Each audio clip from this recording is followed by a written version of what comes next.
যেই জন্যে মানুষের এত আত্মদান, সেই আত্মদানের ভিত্তিতে গড়ে ওঠা যে আকাঙ্ক্ষা, সেই আকাঙ্ক্ষা বাংলাদেশ গড়ে উঠবার প্রক্রিয়ার মধ্যে আছি আমরা, কিন্তু সেটা এখনো গড়ে ওঠে নাই।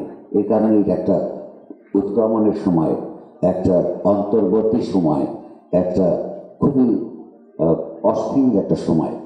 এই সময়ের মধ্যে একদিকে যেমন পেছনের দিকে তাকিয়ে আমরা গণতান্ত্রিক ব্যবস্থার জন্য আত্মদান দেখি, অন্যদিকে ভবিষ্যতে এই আত্মদানের জন্যে, আত্মদানের মাধ্যমে যে আকাঙ্ক্ষা সমাজে মুক্ত হয়েছিল, সেগুলো কি পদ্ধতিতে বাস্তবায়ন করা সম্ভব, সেগুলো আলোচনা এই সময় বেশি হওয়া দরকার।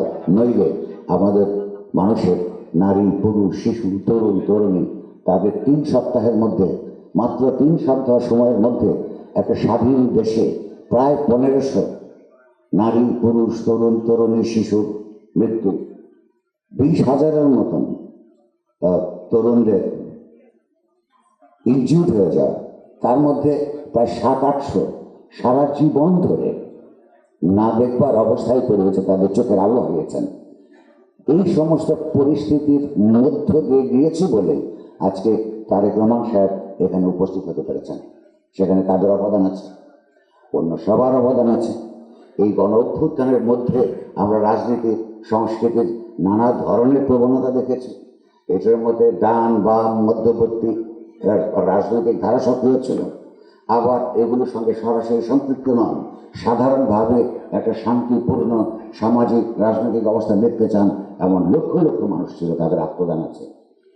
এই সময়টায়, এই উৎক্রমণকালীন সময়টায় পরস্পরকে দোষারোপ না করে, বরং এই আত্মদানকে কি করে একটা রাজনৈতিকভাবে, সামাজিকভাবে প্রাতিষ্ঠানিক রূপ দেওয়ার দিকে এগোনো যায়, সে আলোচনাগুলি হলে আমার মনে হয় আমাদের সময়ের প্রতি, এই উৎক্রমণকালীন সময়ের প্রতি সুবিচার করা হবে। দ্বিতীয়, খুব সংক্ষিপ্তভাবে একটা প্রশ্ন রেখে যেতে চাই আপনাদের সামনে, এবং ওই শুভেচ্ছা হিসেবে অনুরোধ করব। পৃথিবীতে এমন কোনো জায়গায় কখনোই গণতন্ত্র প্রতিষ্ঠিত হয় নাই যেখানে গণমাধ্যমের আইনগত, রাজনৈতিক, সামাজিক, সাংস্কৃতিক স্বাধীনতা ছিল না। ফলে গণতন্ত্রের জন্য সংগ্রাম আর মিডিয়ার যে গণতান্ত্রিক স্বাধীনতা, এই দুইটা হাত ধরাধরি করে চলেছে। আমরা যদি ভবিষ্যতের বাংলাদেশকে, সমাজ এবং বাংলাদেশের রাষ্ট্রের গণতান্ত্রিক রূপান্তর চাই, তবে অবশ্যই গণতান্ত্রিক রাজনীতির পাশাপাশি একটা গণতান্ত্রিক সাংবাদিকতার পরিবেশ থাকতে হবে। কোনো রাজনৈতিক দল যদি বিশ্বাস করে, মানুষকে বলেন যে তারা গণতান্ত্রিক রূপান্তর চান, তাহলে একই সঙ্গে তার দায় ধারায় তার সেই গণতান্ত্রিক রূপান্তরে সহযোগিতা করবার জন্যেই গণতান্ত্রিক সাংবাদিকতার পরিবেশ নিশ্চিত করা। সেগুলো কি কি পদ্ধতিতে গণতান্ত্রিক সাংবাদিকতার আবহ নষ্ট হয়, সেগুলো আলোচনার জন্য তো সেমিনার করা যেতে পারে। আমি শুধু এইটুকু শুভেচ্ছা জানিয়ে রাখবো যে এইটা আপনারা যেন সেই পরিস্থিতি তৈরি করতে পারেন। শেষ কথা আমি বলতে চাই, আপনি নিজেরা শুনেছেন, কতক্ষণ আগে আমার একজন সহকর্মীও বলে গেছেন, বাংলাদেশে অতীতের সময় বহু সংবাদকর্মীর উপর, বহু সাংবাদিকের উপর নানাভাবে মামলা, হামলা, অন্যায় হয়েছে। সেই সব মামলায় আইনগতভাবে লড়াই করবার পরিবেশটাও উপস্থিত ছিল না। আমি বলবো, এই মুহূর্তে গত রেজিমের সঙ্গে যারা সমর্থক ছিলেন, তাদের অনেকের বিরুদ্ধে মামলা হয়েছে, জেলে আছেন। ওই শেখ হাসিনার আমলের ওইগুলি যদি অন্যায় হয়ে থাকে এবং তাদের বিরুদ্ধে অভিযোগ থাকলেও যদি ন্যায়ভাবে, আইনগতভাবে তাদেরকে মামলা লড়ার সুযোগ না দেওয়া যদি অন্যায় হয়ে থাকে, সেই অন্যায়কে আরেকটা ন্যায় দিয়ে আমরা বিগত অন্যায়টাকে আরো প্রতিষ্ঠিত দেখাতে পারি। এই সময়ে যারা জেলের মধ্যে আছে ভিন্ন মতের জন্য, সে তারা যা যা করেছেন সেটা আমরা বিশ্বাস করি না বলেই আমরা এখানে মুক্ত আছি, কিন্তু তাদের যা আইনসঙ্গত অধিকার আছে, অভিযুক্ত হিসেবে যে আইনসঙ্গত অধিকার আছে, সেইগুলো নিশ্চিত করবার জন্য সংবাদপত্রের পক্ষ থেকে, আমাদের এইচএস কাউন্সিলের পক্ষ থেকে আমরা বিভিন্ন সময় সরকারকে বলেছি, সরকার বলেছে তারা সেটা দেখবেন। যাদের বিরুদ্ধে সুনির্দিষ্ট মামলা আছে তাদের বিচার প্রক্রিয়ার মধ্যে শাস্তি হোক, এটা আমরা চাই। সরকার বলেছে তারা এটা দেখবেন, কিন্তু তাদের আইনগত অধিকারগুলি নিশ্চিত করবার কথা দিয়ে তারা রাখেননি। আমি আপনাকে এই জন্যই শুভেচ্ছা জানাবার চেষ্টা করব যে আপনার যতটুকু প্রভাব এই মুহূর্তে আছে, সেই প্রভাব কাটিয়ে যদি বিগত সরকারের আমলের যে অন্যায়গুলো হয়েছে সেই অন্যায়ের রিপিউটেশন যদি আমরা বন্ধ করতে না পারি, তাহলে ন্যায়সঙ্গত রাষ্ট্রের তরফ থেকে সংবাদপত্র এবং মিডিয়ার কর্মীদের প্রতি ন্যায়সঙ্গত আচরণ কোনটা তার উদাহরণ আমরা তৈরি করতে পারবো না। ফলে এই ব্যাপারে যদি আপনার কোনো প্রভাব থাকে, আপনি ক্ষমতায় যাবার জন্য অপেক্ষা না করে এইটা ব্যবস্থা করতে পারা তৌফিক আপনার হোক, সেই শুভেচ্ছা জ্ঞাপন করছি। সবশেষে আমি বলবো,